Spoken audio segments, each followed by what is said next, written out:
सच्चा ज्ञान वही है जो जीवन जीने का सही तरीका दिखाता है। और ये ज्ञान या साधना समझ में आ गई और हमने अपने जीवन में अपनाई तो निश्चित ही हमारा जीवन धन्य हो जाएगा। कोई भी दुख हमको जीवन में परेशान नहीं कर सकेगा, क्योंकि हमारा विवेक खुल जाएगा। हमको ये बात समझ में आ जाएगी कि सुख दुख होता ही नहीं है, और जो मुझे महसूस होता है वो सब प्रकृति की तरफ से आता है, और प्रकृति मेरे कर्म के आगे मजबूर है, क्योंकि सुख और दुख हमारे कर्मों का ही परिणाम होता है।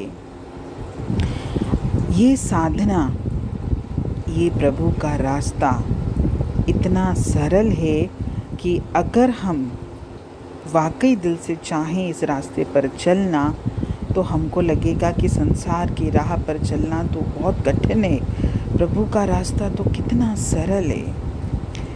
हम मनुष्य द्वारा सर्जित विज्ञान के सहारे संसार में गलत रास्तों पर चल रहे हैं, और जिसका परिणाम हम दुख भोग रहे हैं। धर्मांधता और ज्ञान अंधता के परिणाम स्वरूप आज हर मनुष्य दुखी है, अशांत है, भयभीत है, और कट्टरता, कोमवाद, सांप्रदायिकता, आतंकवाद, ये सब उसी के परिणाम हैं। सुख चैन से रहना है तो शास्त्र सम्मत प्रभु का जो रास्ता है हमको ये अपनाना होगा, और जब हम इस रास्ते को अपनाएंगे तो मुझे फिर जीवन में किसी और रास्ते को देखने की ज़रूरत भी नहीं पड़ेगी। इसीलिए हमेशा अपने मन को समझाइए और सच्चे रास्ते पे आ जाइए, जिसमें आपका कल्याण तो है ही है, साथ ही साथ सारी सृष्टि का कल्याण है।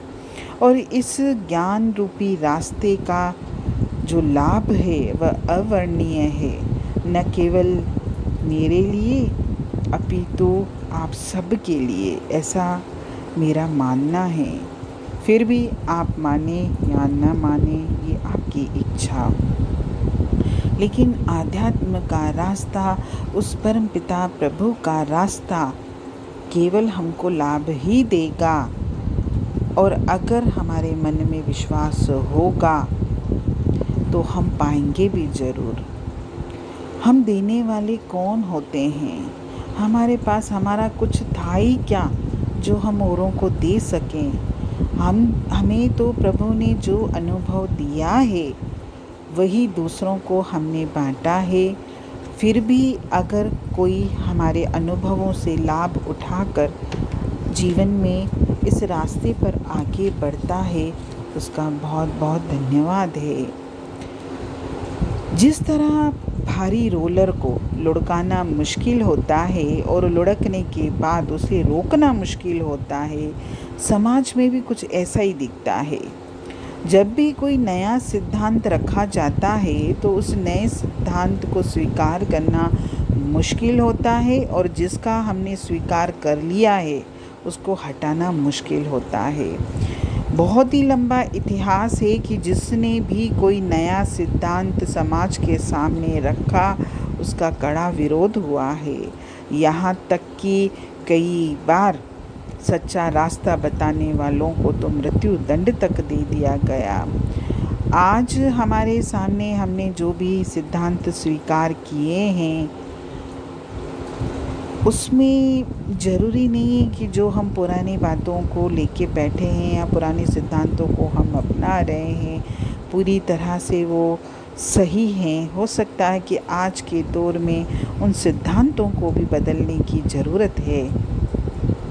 फिर भी जो लोग भी सच्चे भाव से समाज के सामने, समाज के हित में प्रभु सेवा के भाव को रखते हैं, उनका भी कोटि कोटि धन्यवाद।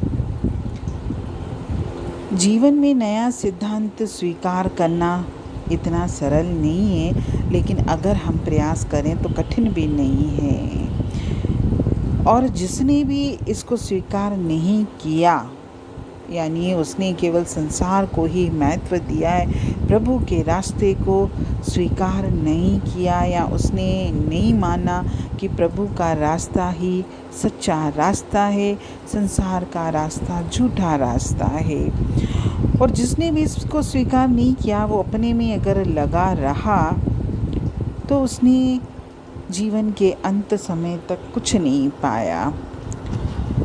कवि, साधु, संत, सत्पुरुष, महापुरुष जिन्होंने भी न जाने कितने कष्ट उठाकर समाज को उस प्रभु से जोड़ने की कोशिश की है, और अगर किसी ने लेने में उत्साह नहीं दिखाया तो ये उन लोगों की ही कमी है।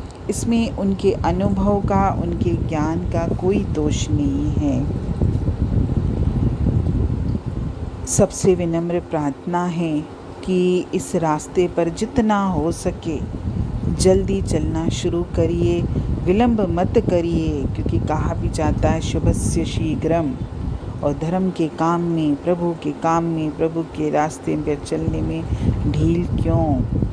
युद्ध छेड़ दो अपने मन से ही, विजय आपकी ही है, सबकी है। हरिओम।